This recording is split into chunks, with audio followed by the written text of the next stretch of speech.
important for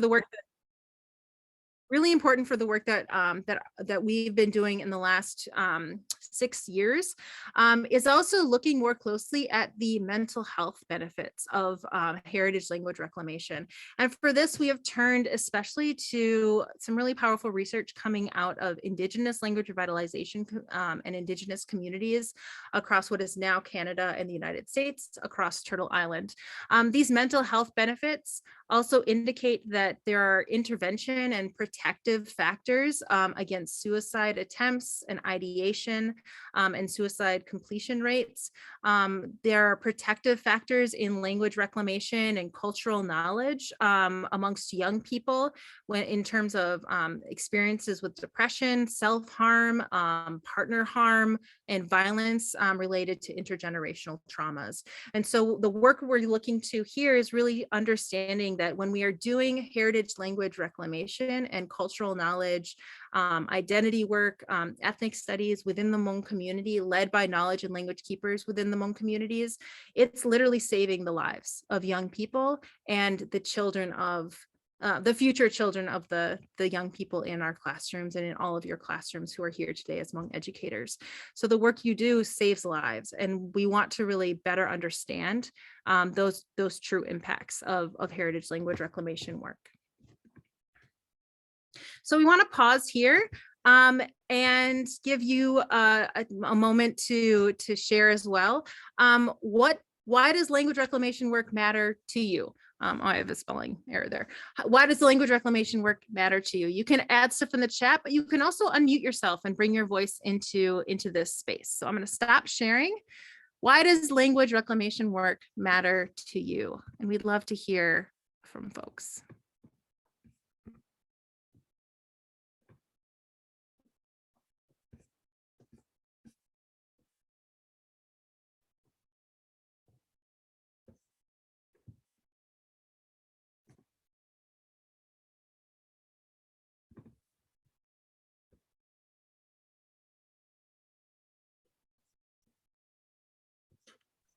I can be brave and go first, Dr. Jenna. Hi. To me, it's not just about the language. It's about our culture. It's about our history. It's about the values that we have, the relationships that we have with our elders, with our future generations. And Therese isn't here, I don't think, but we talked about it all the time about how we are the generation that can do this work.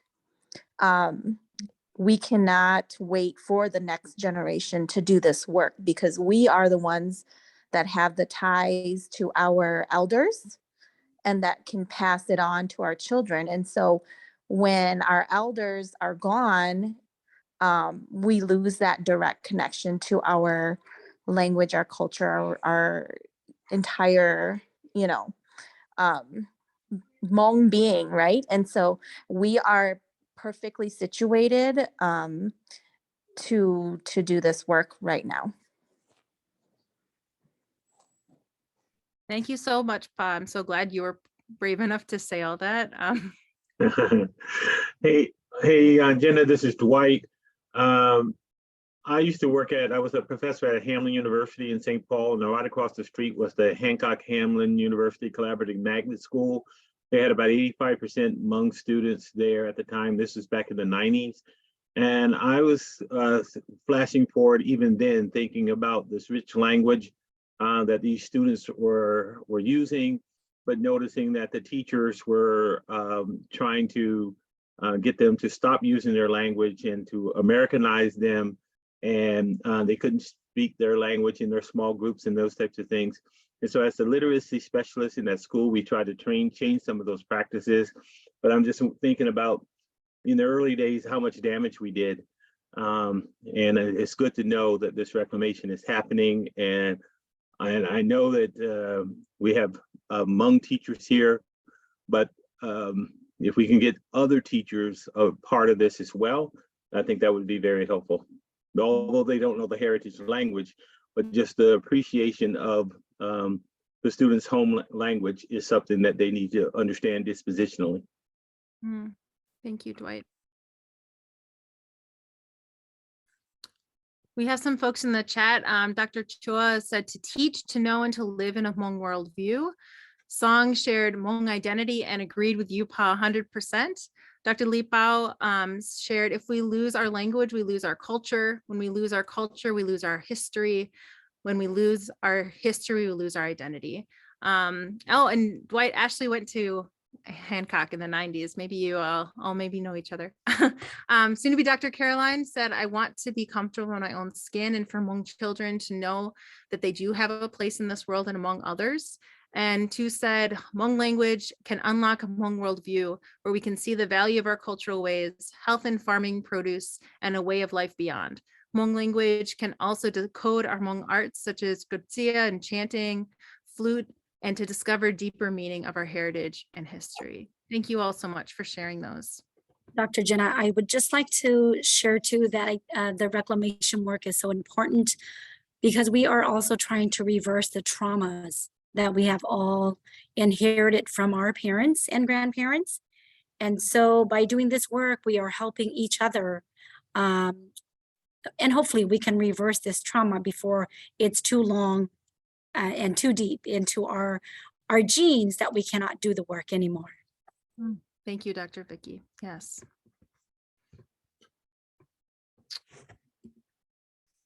Okay.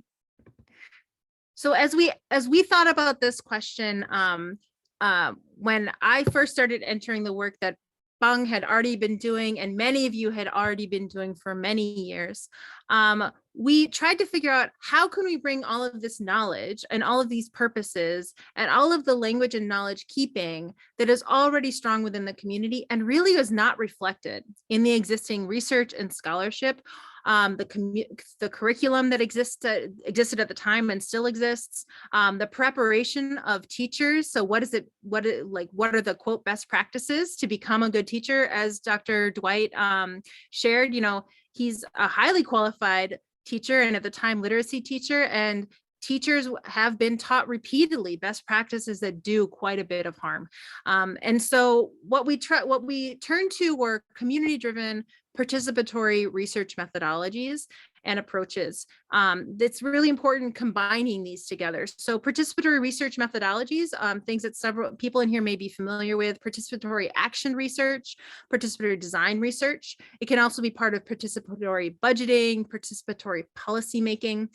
And the community-driven aspect of this is really at the roots of participatory action and design research as an epistemology for doing research. And an epistemology here is saying, how do we know what we know and how can we trust what we might know and what we might find? And the community-driven part of this is to say that it's not just about engaging community, but community must drive what is being examined and what is done with the knowledge that is learned and shared and developed through that work. So you can take a screenshot of this. This is just kind of a foundation of community-driven participatory research. Very importantly here is that those most impacted by an issue are those most knowledgeable about the issue and those most well positioned to make decisions about what to do about the research findings, to make sure that the worlds that are negatively impacted by that issue can be changed. So community-driven participatory research is really about change making. It's a theory of change, and it's an intentional use of research to do transformational acts and actions. So this means, because it's an entire stance and methodology and epistemology to doing research, community-driven participatory research can look at a lot of different things, and it can touch and examine a lot of different things, and it can impact a lot of different things. So this is just a list of some of the ways that community-driven participatory research can examine questions and issues and can also be part of change-making processes as part of the research process. It's not willy-nilly, it's actually very, very structured, and it looks at all sorts of things. It looks at stances and roles, what's called Bang and Vasawi call role remediation, how participation in the research process itself can change people's roles and change people's positions and change people's identities, which then changes the environment that they are looking to understand and to be a part of influencing. It can be about examining and creating evaluation metrics. And very importantly, it looks at collaborations between communities and institutions, research and academic institutions as contingent. And this is work by Tuck et al. Looking at the Black Land Liberation Project and the contingent collaborations. Contingent means we will work together as long as we have a shared goal that feeds the community's desires. And at some point, we will recognize that we may need to decouple, that we won't be working together anymore because the community's desires are no longer being served. It's not a bad thing. It just means that this collaboration has come to an endpoint that, that serves the community as well. It can examine philosophies of teaching.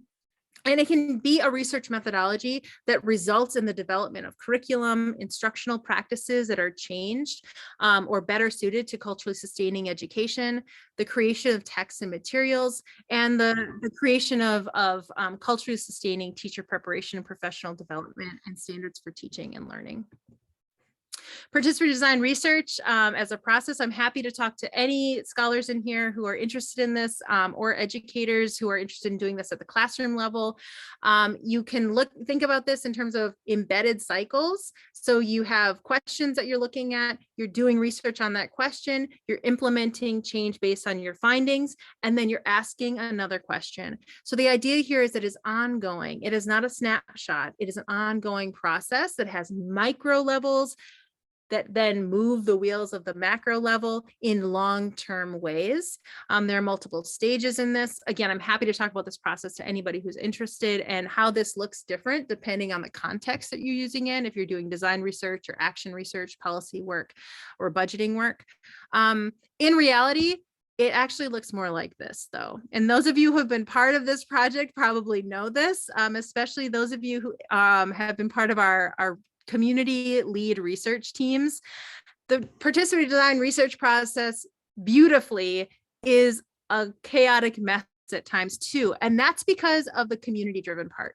And that's why I think this is a beautiful thing, because the community driven part means instead of going into the research process with the researcher or researchers saying, we know what we're looking at, we know how we're going to look at it. We have a design in place, and then we have a timeline to find those outcomes. And then what we don't know is what we'll find and what the implications will be, right? In the community-driven participatory process, we don't know even those parts. So we have an idea of what this design might look like in those micro levels, but really for it to be community-driven means we go in the direction that the community knows it needs to go in. The community drives the direction of the research. And what we learned over the years is that also means we have to break out of, for some of us, a linear mindset and a singular mindset, and we have to allow for multiple complex processes. And that means multiple projects happening, not on their own, but all interrelated. And this is really the power of allowing community to drive participatory research projects. It's also the difficulty. And so it can be very, very stressful at times. But if you trust the community, you can trust the process. So we're going to take another pause here.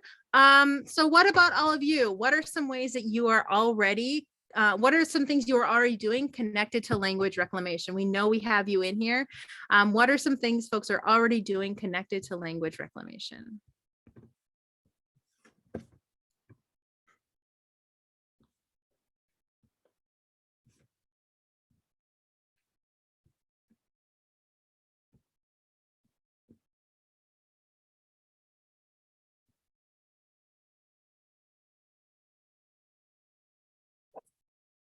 Jenna, I can start sharing too. I think all of this work for me started a long time ago when my son was 4 years old and didn't want to speak Hmong.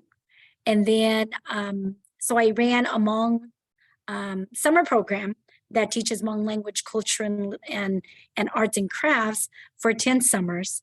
And then now teaching in the high schools for 6 years. But I think my language reclamation work would now be at the university where I'm teaching the bilingual teachers to use Hmong to teach in our DLI programs. Yes, thank you. Pa put in the chat that she is doing language reclamation teaching Hmong on Instagram. If you are not familiar with Pa's Instagram pages, I've asked her to drop her handles in there. Please follow them and share them with folks in your life who may not have access to a Hmong language program and want to continue to learn and revitalize their own Hmong. Two shared revitalization of Indigenous language through hip hop song music is a way to build and engage students in Hmong language curriculum. Soon to be Dr. Caroline said, I teach my students Hmong poetry and kutsia. Many works inspired by Tu Sai Kao. So there's some connections here. And actually, I know Du has also served as a teaching artist in several classrooms and resulted in a book of youth authored poetry and illustrations that can be purchased through Hmong Educational Resources publishers and is meant for young people to hear their voices in bilingual ways reflected back at them in the text that they use in their own classrooms. And to Dwight's point, they are in English and in Hmong, and they can be used by any teacher, regardless of how much Hmong a teacher knows or doesn't know. Thank you, Pa, for sharing that IG handle. The Hmong language movement, please follow, like, share, whatever. It's really, really cool stuff that's happening there. Okay. So Bang, I'm going to turn it over to you. Could you talk more about this journey of the Lub Zej Zog project and what has become Min Zej Zog over the years? Absolutely. I was just going to answer that question. When I first started doing language reclamation, it wasn't in the classroom. It was actually with my 5 girls and making sure that they all spoke Hmong at home for the first 5 years of their life. And that was really when I started. And so it's interesting, fast forward the journey. And oh my gosh, I think it was 2015 when my school started a heritage Spanish class at Park Center High School in Brooklyn Park. And when my Asian Club leaders saw the course in the handbook, they were like, say it again, what about us? We need something for us. There were about 400 or 500 Hmong students at Park Center at that time. And they were in tears. And all I said to them was, well, if you want it, we're going to have to fight for it. And I can't do it by myself. You guys will have to bring your parents and your voices to the space. And after multiple meetings, the rest is history. And so a lot of people ask, how did Jenna and I met?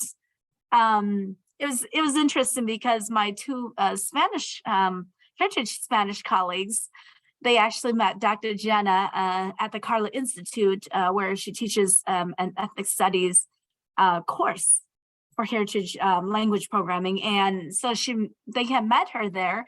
And one day Jenna came into the CRC room and they introduced me to Jenna. And ever since then, I kept on telling Jenna how hard it is to be a Hmong language teacher. I've been very, very comfortable as an ESL teacher with lots of curriculum, very low class sizes, and support for the last 15 years. And I almost didn't even take the opportunity to take on the program because I was afraid. I had the fear of, oh my gosh, I know how to read and write and speak the language, but I don't even know how to teach Hmong. Teaching is a different, so different than actually, knowing it yourself. And so I had a lot of fear. I'm like, how could I teach the same lesson 5 times a day? And how could I go from a classroom size of 20 students to 36 students every single class? I had so much fear in me.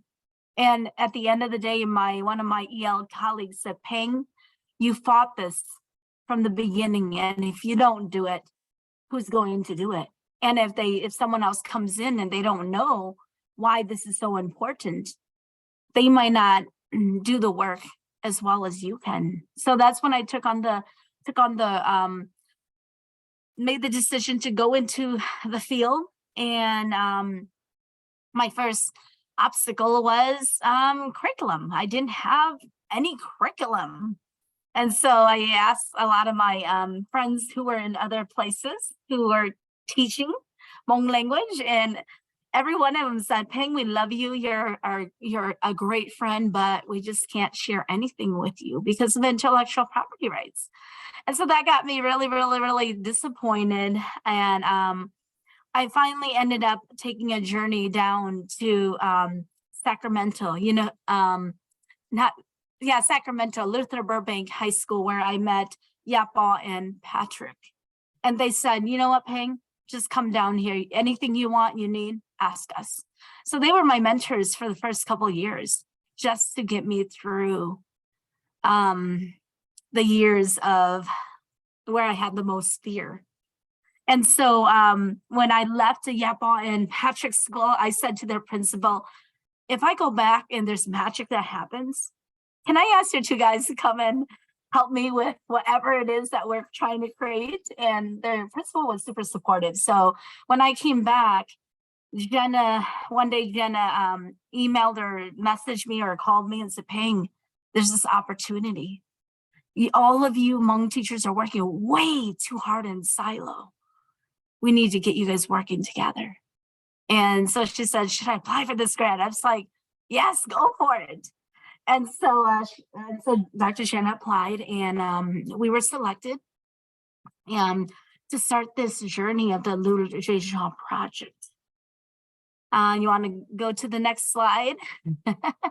So this was our first cohort of teachers, and back in 2018 at the Minnesota Council and the Teaching and Language Culture Conference, where we brought together some of our colleagues from California, Wisconsin, Minnesota together. And for the first time, to have PD by folks who are experts in the field. And one of the things that really brought myself and a lot of people into tears was we had a gentleman, a teacher who had shared his experience with licensure at a local university and the impact that it had on him for the last 25 years. And he broke down. He said that the journey had been so hard for him. And to this day, he actually have left the teaching field. So that was a memory from 2018. Next slide. So everything that we did, there were so many challenges. I had no idea. I'm like, I have no idea what the heck I was getting into with Jenna, and she probably has no idea what the heck she's getting into me. But we had so many challenges in front of us. We had issues with licensure. Folks in Minnesota, there are folks who've been fighting for decades, and there wasn't a license for Hmong language teachers.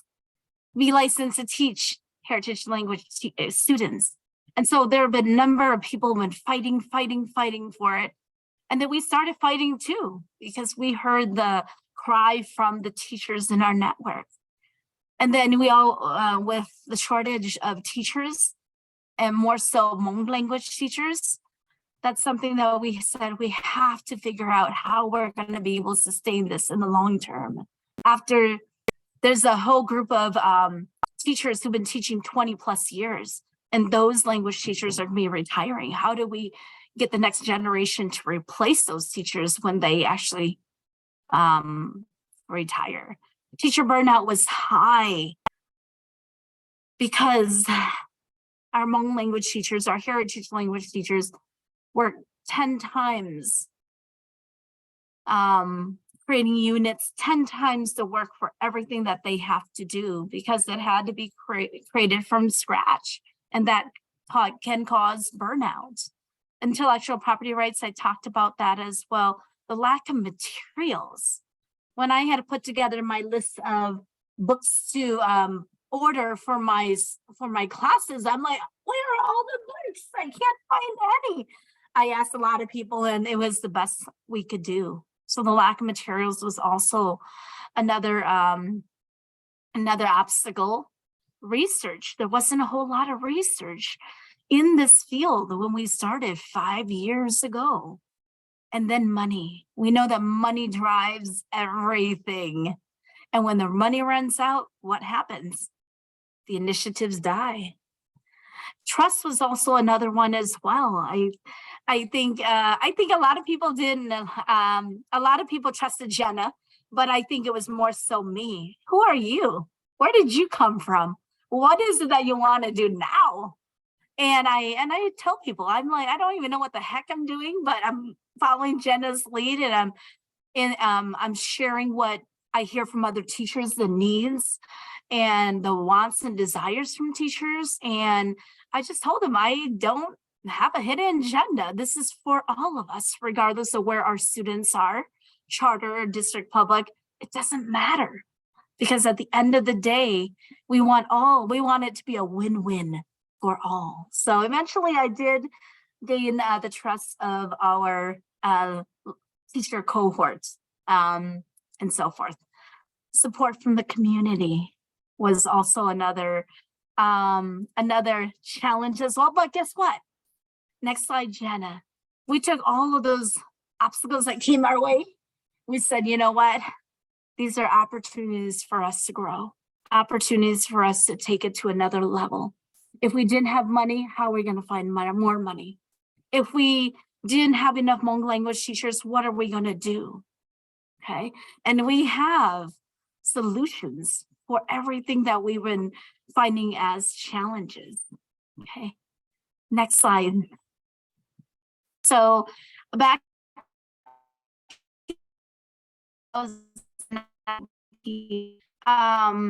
the Student Center Learning for Equity Conference, our team of teachers put together the programming that started in Minnesota. Of course, there's programmings in Wisconsin and California, all over the country, but there was a huge push for programming, language programming in Minnesota as early as 1998. That's when I graduated college, and I started to work for Acts of St. Paul as a summer program way back then. And so you could see the movement in Minnesota from district schools to charter schools to higher ed institution. There was a need, a calling, a cry for this. All right, next slide. And so the first 2 years that we did with the Lub Zej Zog project, which was the grant from a national grant that funds AmeriCorps. What we did with the first year was we said, you know what, if there's no curriculum, let's create curriculum. So we had about probably 15 to 20 teachers where we stipend them to create units that they were going to teach in their classroom anyways, but they're getting paid for it. And they're housed on our website, a Hmong Language Resource Hub website. And then the teacher said, wait, we need language standards because we're doing all these units, but where's the roadmap? And then we had backtrack and said, you know what? We need to figure out what our Hmong language standards are. So we had a team of experts from the field, also along with the community artists, youths, lots of different voices to impact. And those are all free on the website. If you click on the link on the Hmong Language Resource Hub, that's all on the Resource Hub. Is free for you to access. You make a copy, utilize it, it's yours. Okay. So feel free to do that. Take a look at the Resource Hub. I think it's up for, we're ready for a, what do you call it? Some more editing on there to add more of the research that Jen is going to talk about next in the next section with you. So yeah, just lots of different resources from lots of different teachers and pick it up, tweak it, use it. Why make life harder than it really is? Because there are already these wonderful tools that's here. All right.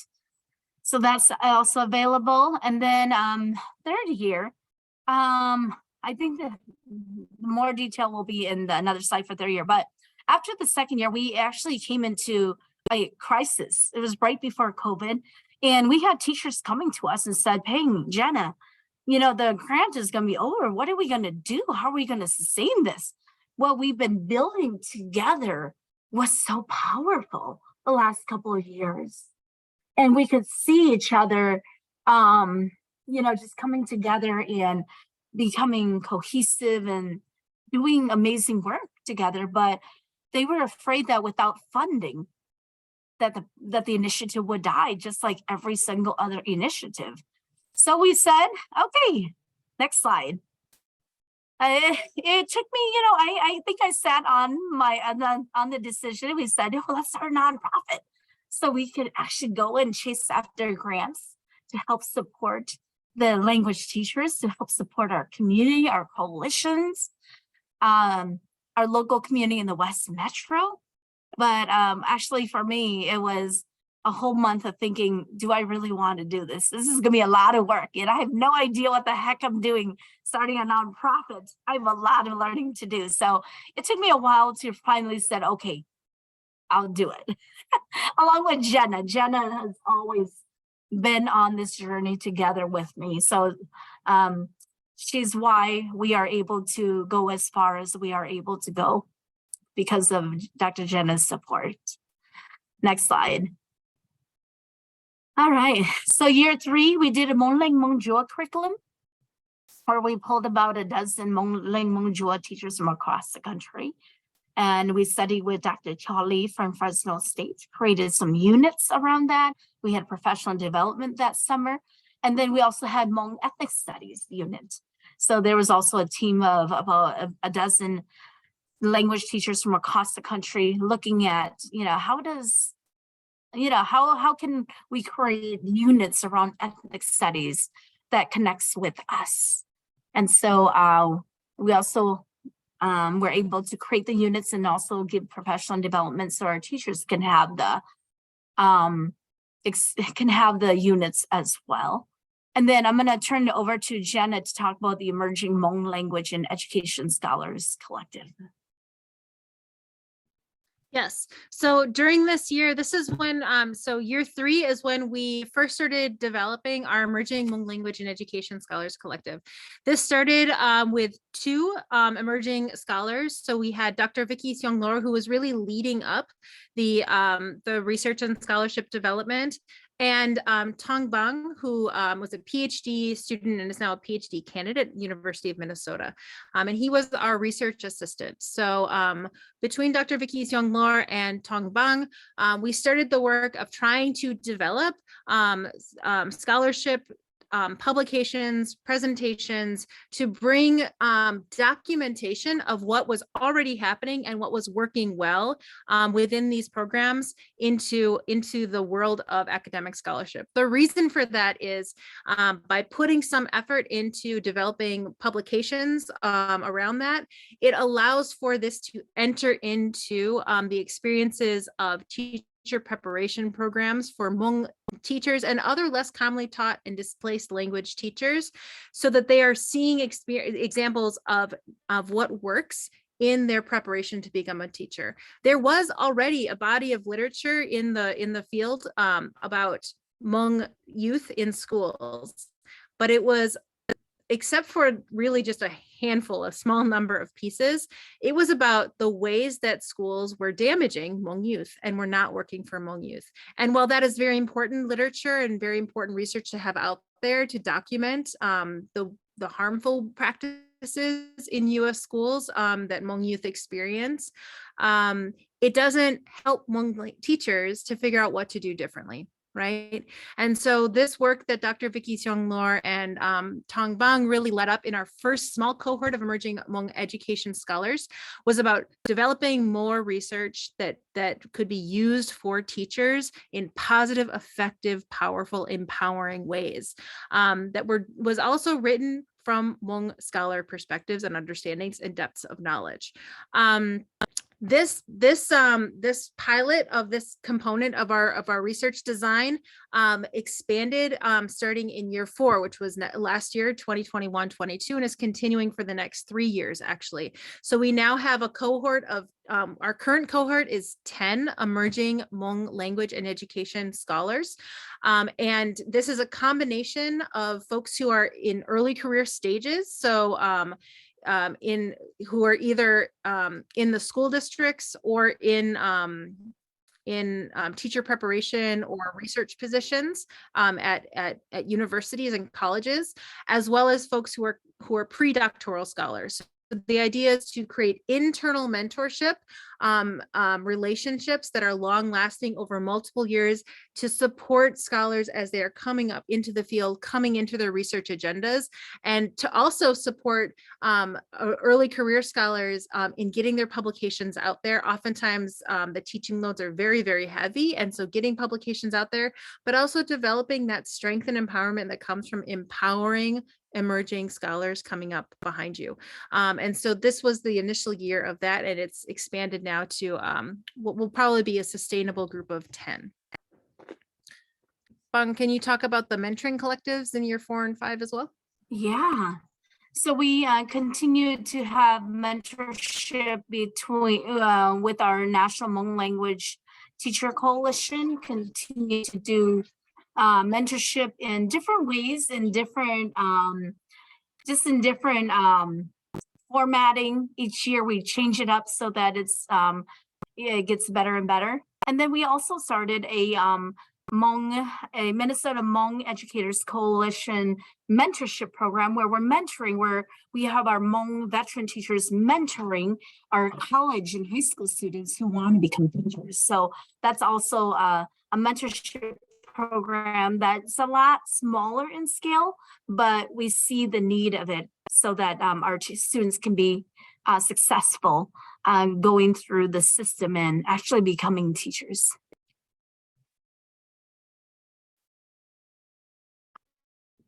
Yes, and then highlighting some of the work that's coming out of the our collective of Hmong scholars. So we are really only in finishing up we're in the middle of our first year of our large cohort. And what we're seeing is already a development of research and scholarship. There have been presentations at I think 7 national and international conferences. And there are also manuscripts that are in process, either under review or finishing up being written. This is just a handful of them. These are all things that represent the knowledge of our Hmong educators and youth in our Hmong language reclamation programs that are part of this participatory research work that have been happening over the years. You can see that it's pretty varied, including highlighting the knowledge of our Hmong mother teachers, especially, and the particular insights of mothering. We also have, as part of this process, we are mentoring up new dissertation folks. So we have work that's very exciting that are especially dissertations that are being written by practitioners who are becoming doctoral candidates. So the insights coming out of our language programs is really, really powerful in these dissertations that will then become publications in other ways too. And the work also looking at knowledge, Hmong elders as knowledge keepers and curricular guides. So what does it mean to be able to provide research and scholarship that legitimizes our Hmong elders as curricular guides, so that Hmong teachers can turn to their administrators and say, no, look, we have to bring our Hmong elders into our curriculum. Otherwise, our curriculum is not doing the work that is meant to do to reclaim language. It's one of the ways that we are hoping this work can contend with the really detrimental impacts of Common Core curriculum on our Hmong language reclamation programs and our bilingual dual immersion programs especially.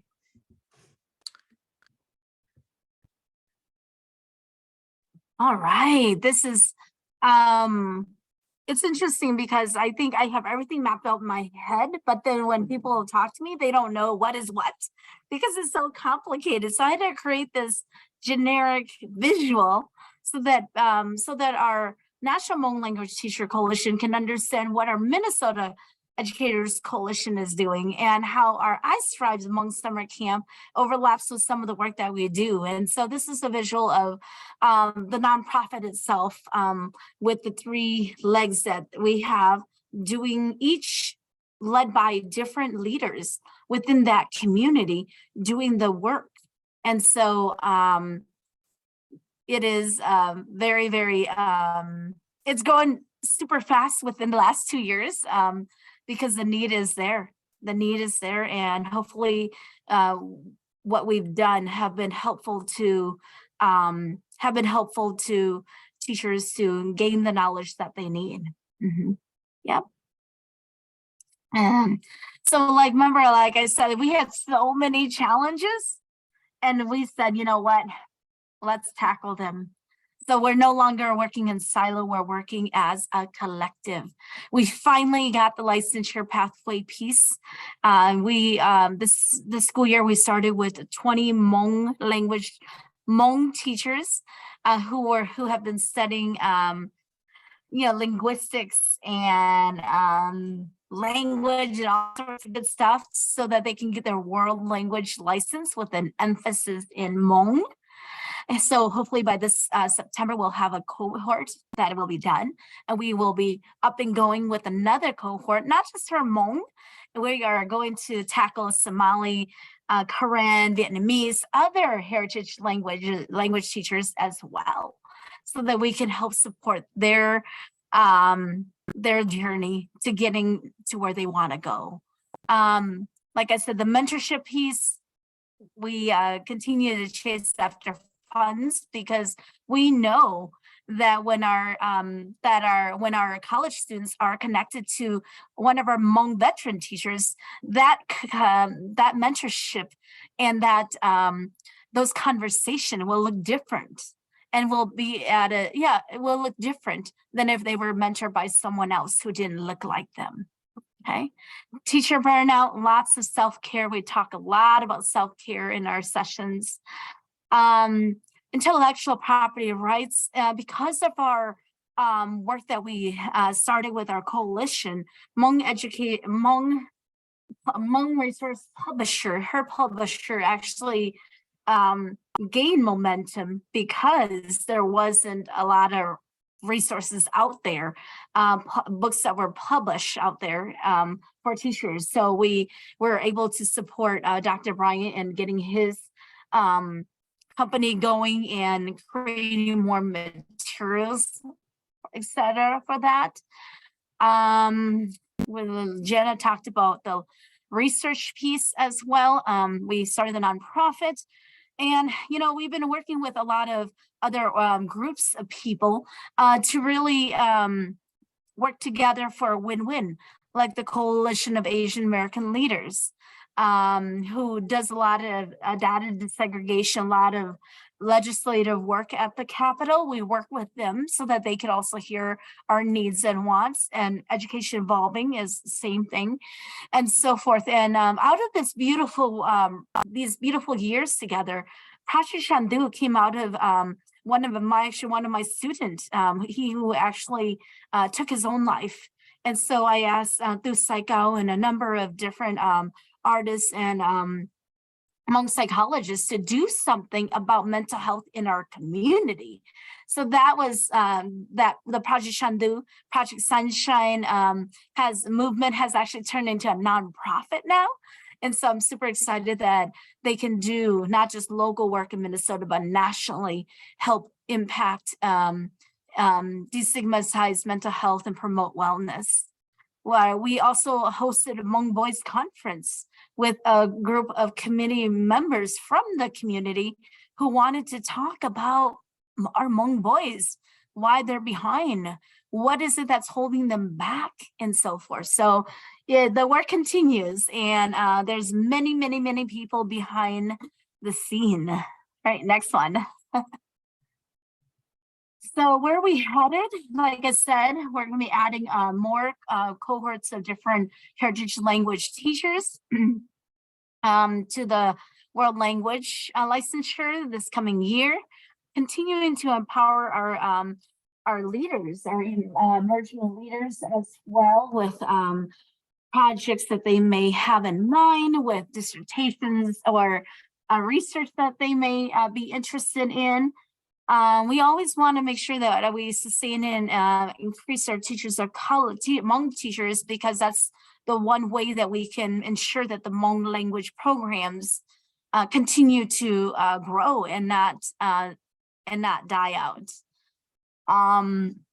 Study abroad with our teachers. I had gotten a Bush Fellow this year, and I'm going to Vietnam. We'll be going Laos and Thailand. And my goal is to make connections with the folks over there so that, you know, after we finish our mentorship model, we could change our model a little bit, do some PD training about language and study abroad, language in our history, and then find funding to send teachers over every summer to to actually study abroad, study language abroad. Yes, Dr. Vicky, I'm waiting for you to say yes to start that, because we have everything you need. That's the purpose of why we named it Minnesota Zej Zog, so that we can have sister organization out in California, out in Florida, Wisconsin, whatever. So I will talk to you more about that if you're interested. Building on new support program and initiatives, there's always more that we can do. And then, you know, a lot of, at the end of this, not this year, but next year, we will have 10 more Hmong language teachers get their master's degree. So that will take us to about 40 Hmong language teachers in Minnesota with their master's degree. And my goal is to find an institution that's going to be willing to have a cohort of Hmong language teachers to help support or subsidize some of their costs. And they go together to get their doctorate together and so forth. So that's one of my big dreams, is to help also shift that, because we don't have enough teachers with their doctoral, and there are amazing people who want to get their doctorate, and money is an obstacle. Absolutely. Leapot, we're working with Cal and education evolving on that piece too. Yep. So yeah, lots of big dreams, but lots of work ahead. All right, next slide, Jenna. All right, enough talking from me. What do you dream? Oh, sorry. No, go ahead. Go ahead, Jenna. We just want to take another pause because we've been talking and sharing a lot, and I know my brain goes in a bunch of different directions whenever Bang talks about all the ways that this is growing and expanding. So we'd like to turn it over to everyone who's here again. What do you dream for your language community? So we know we have many Hmong people in our group today, but it's not only Hmong people. So we'd like to highlight and center Hmong though. So what do you dream of for your language community? Again, you can share, unmute yourself and share, or share in the chat. If you share in Hmong, I'll ask Bang to read it out. And if you share in English, I can read it out.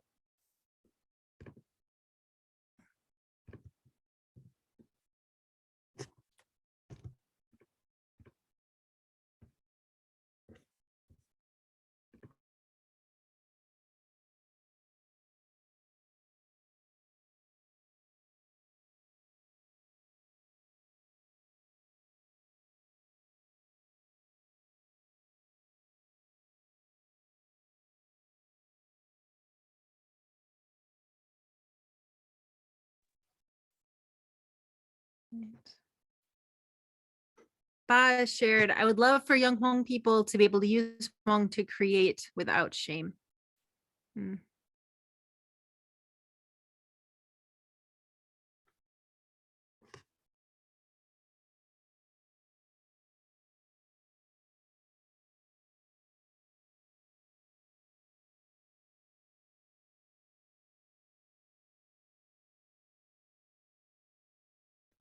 Jenna, I work in an all-white school district.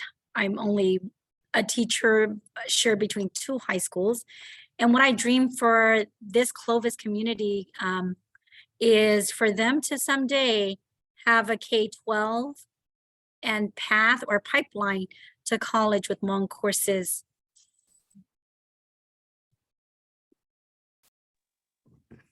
Hello, can you hear me? Yeah. Hi. So I'm from Arkansas, and so Arkansas is very conservative in as far as language bilingual education.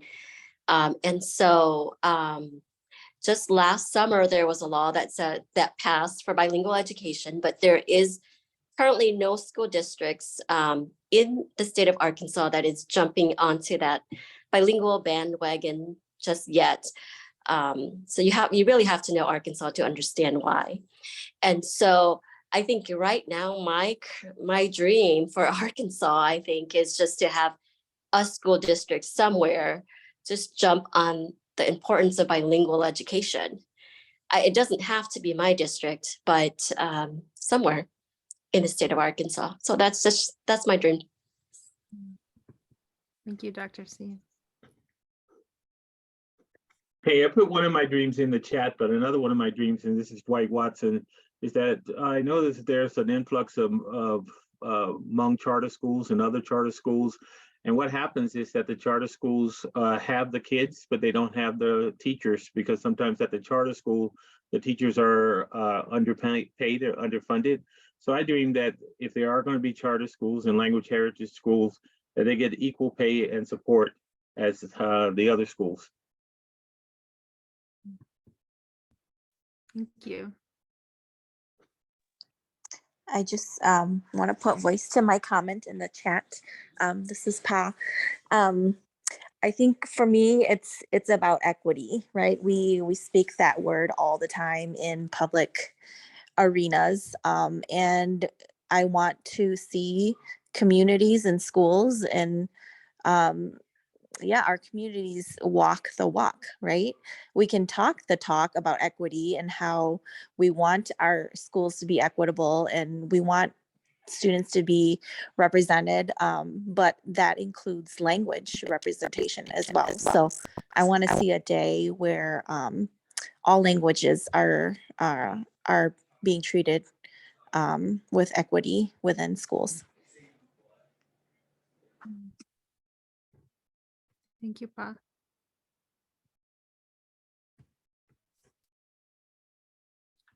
We have a few more over in the chat. I just want to make sure people can see. So I'm going to read them out.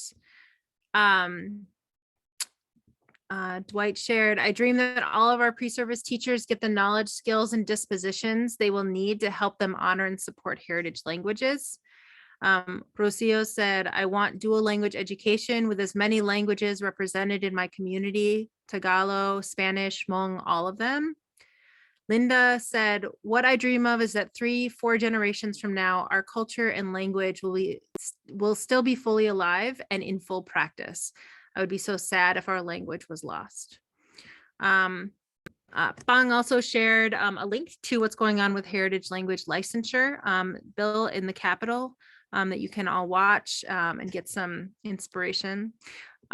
Du shared, dream to have educators and musicians collaborate to develop a Hmong language music album and curriculum that would teach Hmong history stories for schools. We want that dream to come true. I'm going to speak for, I think, several of us in here.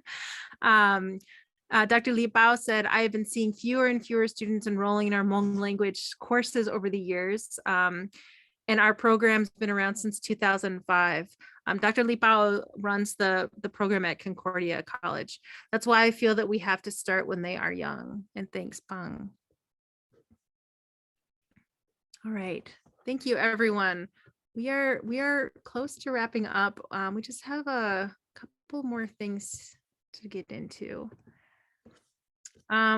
So we have a closing thing to share, which is kind of a call for folks in here who are scholars or emerging scholars who may consider wanting to go into doctoral programs or doing research, community research or academic research.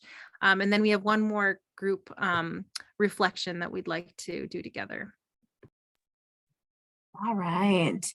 So as I reflect on this journey that Jenna and I have been together for the last 5 years, you're gonna come through obstacles after obstacles in your journey, regardless if it's your doctoral program, regardless if it's something you're pushing for, that you really want and nobody else sees it but you.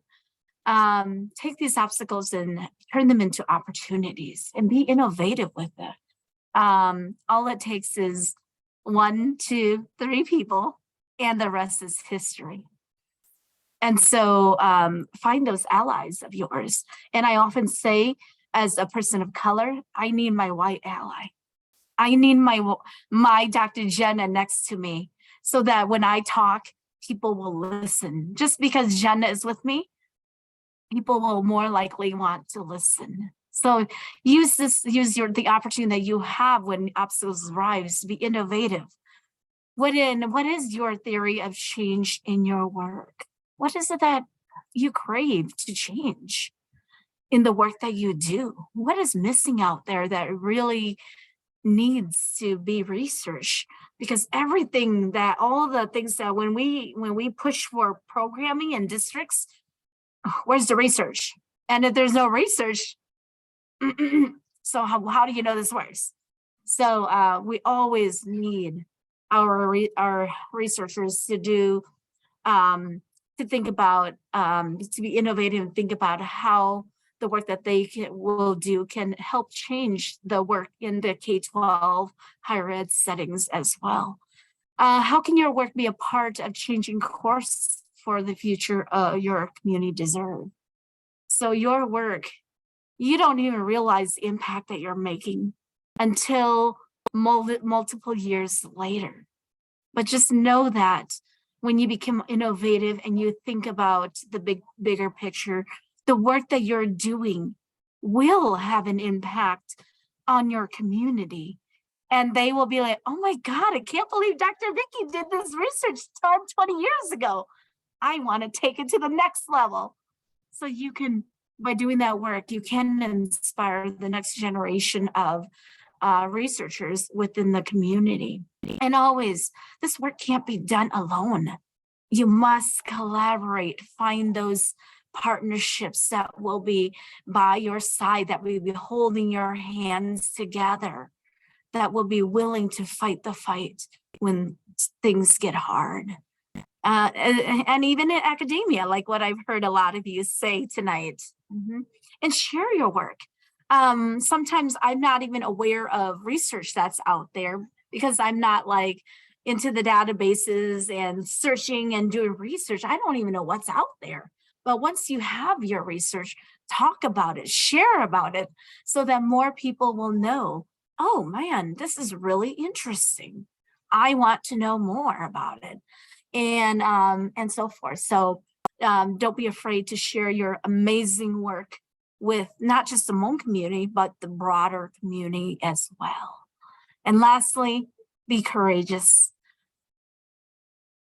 Being courageous is going to help you make it to the end. And yes, there will be along the way, there will be people who don't agree with you, don't see your perspective, but just know your truth and know that what you are doing will make a difference, will create a stronger fabric for the future of Hmong youth, the future of the Hmong community. The work is so hard, but don't give up. Don't give up because there's so much at stake at this point. Thank you.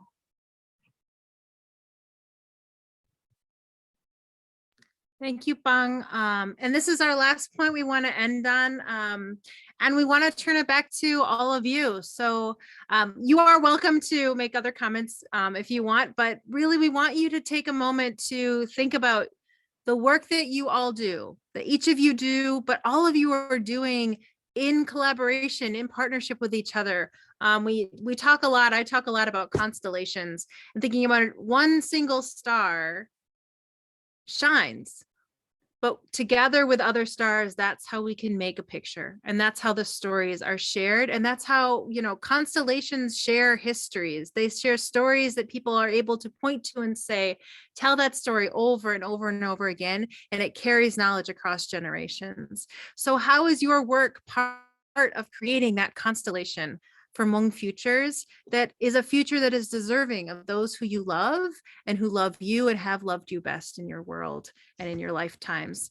So we want you to take a minute, think about how your work is part of creating those Hmong futures, and share those out so that we can start to see that constellation.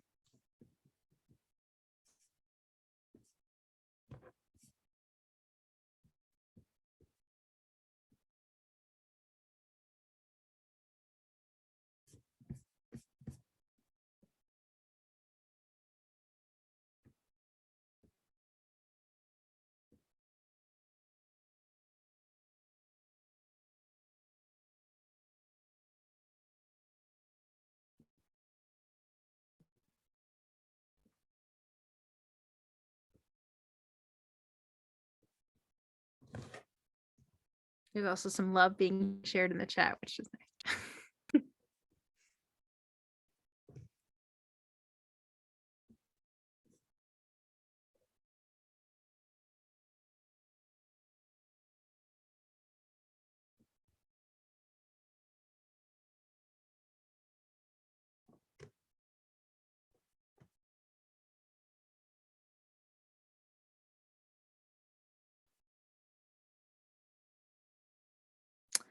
Yeah, we can shift to Q&A. Bang does have to leave in about 5 minutes. So if there are questions that people want to throw out there, please put them out there. And even if we don't have time to answer them all, we'll try to respond. We can send emails to and respond to.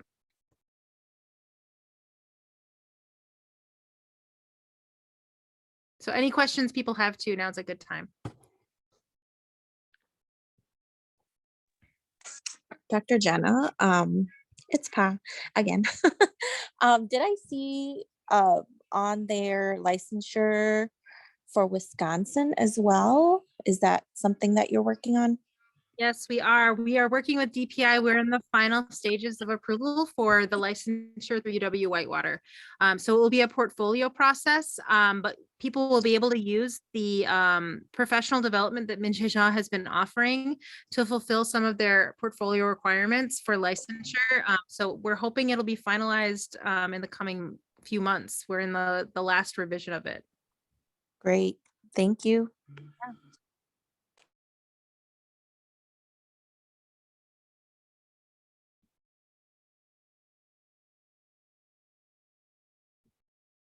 Any other questions folks have?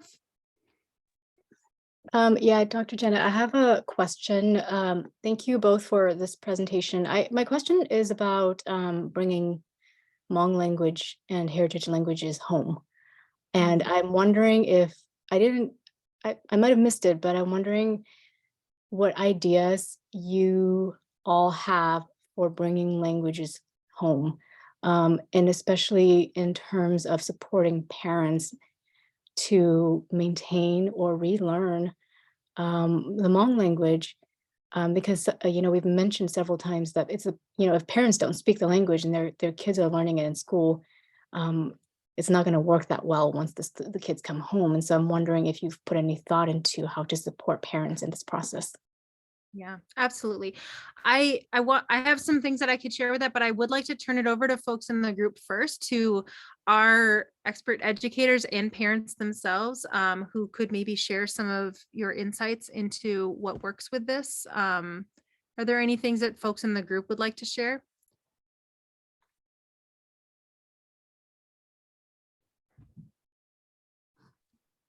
Something that I have talked to my teachers in my district about is the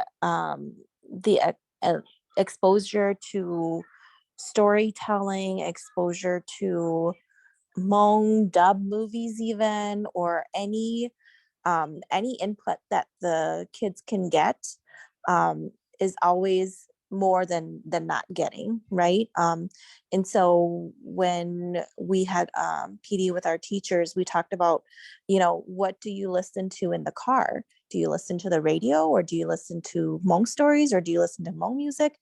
And that's something that we can talk to parents about too, is even if they don't speak as much, playing stories in the car if they're going on long road trips, or playing Hmong music, or watching Hmong music videos at home. All of that helps with the language use and language practice at home. So that's something that we've talked to our parents about. And then, Jenna, I'll just share that with my students. Because I'm a primary language teacher, or I was a primary elementary teacher, I try to use a lot of the strategies that I used with second graders with my Hmong kids. So if they're in level 1, I ask them to bring home simple books that they've read in class, and I ask them to read it to their parents and have the parents sign it off. And in that way, they're teaching their parents, as well as the parents are also coaching them if they could speak. And so that's what I've been doing. And if they're level 2, they get to read, and they can read to any family members as well. But parents just have to initial it so that they are also getting exposure, and then sharing what we do in the classroom. And so if parents can't read, we do encourage them to read, to tell oral stories. And what my kids have been doing is they've been recording those oral stories and bringing back to class so that I can transcribe them as well.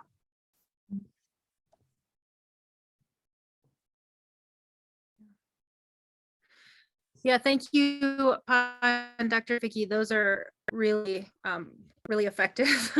And I'd just like to say there's also a lot of research in Indigenous language revitalization that talks about language nesting.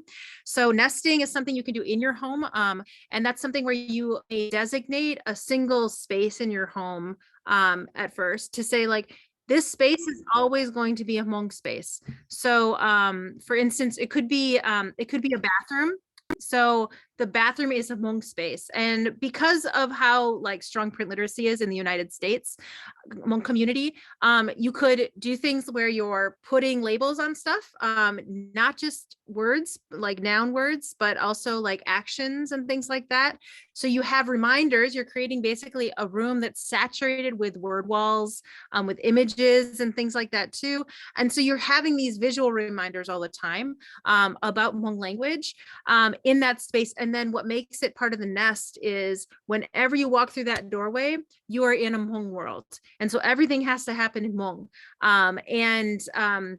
There can be exceptions where there's certain phrases that you're allowed to use in English, for instance, like how do you say, right? So those helper phrases, but you create a Hmong nest within the home, and then you can either move that nest to different rooms, or you can add to the nest by creating other spaces. It's helpful sometimes to use a room that is small, that has times around it where you're in that room to start out. But then what's really important is you expand to rooms where stories might be shared, conversations might be shared. The kitchen becomes a very powerful Hmong language nest space. So much can happen in that kitchen space, but also it creates an opportunity for kids to escape that space. If what they really need to do is just get something out, and right now, like they can't do it in Hmong, they can step out of the room and say, like, let's go into the living room, I need to say this. And then the parent can also bring them back into that space and say, let's talk about it here now that we understand what we're talking about. The other thing, in addition to all the great examples that Pa and Dr. Vicky shared, is for parents or adults who are themselves on a reclamation journey, who have lost a lot of Hmong over the years. Doing things with young children in Hmong is very, very helpful because it helps to break down the language anxieties, which are really language-based traumas that oftentimes are impacting people's language production. So for instance, reading early childhood books that are in Hmong and maybe are bilingual as well. So the adult is able to see the cues in English, but also is reading only in Hmong. Or maybe it's only in Hmong and the adult is using all of those visual cues, just like an emergent reader would do, to make sense of the Hmong from the visuals in the book. Those those children's books with lots of strong visual cues, doing those sorts of things can be a really powerful language reclamation space for the adults to reclaim the language that was already there that maybe was lost through English dominant schooling. So doing stuff that's intergenerational with very young learners ends up being really effective for the older learners who are doing language reclamation. And it doesn't work the same way if you just hand a bunch of kids books to an adult, because that's really demoralizing for a lot of people and it's frustrating, right? It just reminds adults what we don't have and where we wish we could be if we hadn't experienced these language-based traumas. But by doing it as a way of connecting across generations, it becomes an authentic language and literacy task. And we can talk in simple language ways about simple language things in authentic ways because we're connecting with children and we're creating that bond through the language too.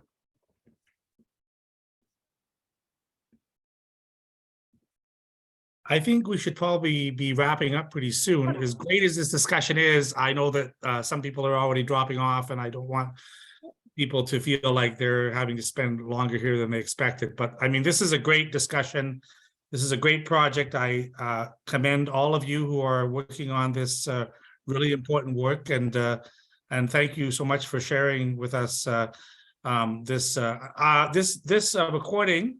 We will put it up on Hmong Studies Consortium website so that people who were not able to attend can go and look at this online. I'm sorry I didn't start the recording right at the very beginning, but I think we hit most of the main material in the recorded part. So let's give a round of applause or a round of thanks for our presenters for doing such a great job, and wish them all well and wish everyone else well. And thank you for coming out, and hopefully we'll see you next time.